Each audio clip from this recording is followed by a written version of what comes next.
Hello friends, Radhe Radhe. आइए हम लोग देखते हैं ओपी धामा के द्वारा ज्ञानेंद्रियों की तालिका नंबर 1। इन्होंने 2 तालिकाएं दी हैं, तो सबसे पहले हम नंबर 1 की तालिका के बारे में जानने का प्रयास करते हैं। तो सबसे पहले इसमें देखते हैं ज्ञानेंद्रियाँ और उनकी प्रतिधारण क्षमता। तो सबसे पहले हमारी जो ज्ञानेंद्रिय है, स्वाद दिया हुआ है।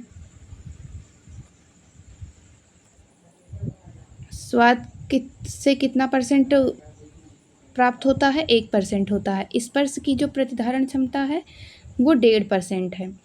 घ्राण मतलब होता है सूंघना,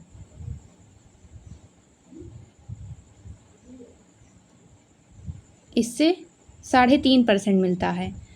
और अगला है श्रवण से 11% मिलता है। अगला आता है दृश्य से आपका कितना मिलता है? 83%।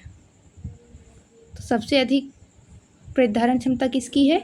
देखने की है, क्योंकि व्यक्ति जब देखता है तो उसको सबसे ज़्यादा वो कवर करता है। अब हम आते हैं दूसरी तालिका की ओर। इसके बारे में जानने का प्रयास किया जाएगा। क्रिया और उसकी प्रतिधारण क्षमता के बारे में जानते हैं। तो सबसे पहले हम देखते हैं कौन कौन सी क्रिया व्यक्ति के द्वारा की जाती है और उन क्रियाओं की प्रतिधारण क्षमता कितनी होती है। तो सबसे पहले हम देखते हैं पढ़कर। जब व्यक्ति पढ़कर कोई चीज़ सीखता है तो वो कितना सीख पाता है? सिर्फ 10% सीख पाता है। पढ़ी हुई चीज़ें कितना रहती हैं? 10% ही रहती हैं।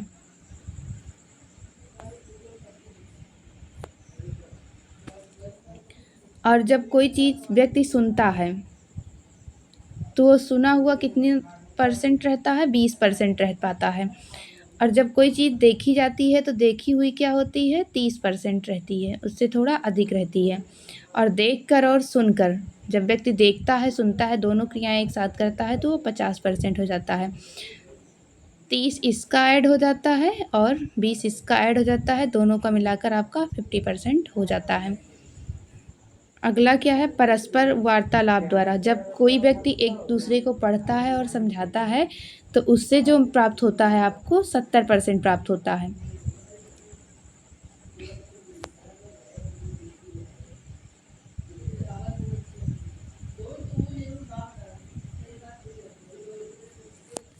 परस्पर वार्तालाप द्वारा आपका 70% था। कार्य संपादित करते हुए वार्तालाप द्वारा 90%। तो सबसे अधिक प्राप्त होता है किससे? जब व्यक्ति कोई कार्य करता रहता है और उस कार्य को करते हुए समझाता रहता है। इसीलिए प्रैक्टिकल वर्क जो होते हैं वो बहुत ज़्यादा समझ में आते हैं। चलिए देखते हैं नोट। सर्वाधिक प्रभाव आँखों का होता है। आँखों देखा लंबे समय तक याद रहता है। आँखें, अगर कोई व्यक्ति अपने आँखों से कोई चीज़ देख लेता है, इसीलिए प्रैक्टिकल वर्क करवाया जाता है। जब व्यक्ति स्वयं करता है तो वो कभी भूलता नहीं है। Thank you. ऐसे अन्य वीडियो को देखने के लिए हमारे चैनल को सब्सक्राइब करें और दोस्तों के साथ शेयर करें, लाइक करें, कमेंट करें। Thank you.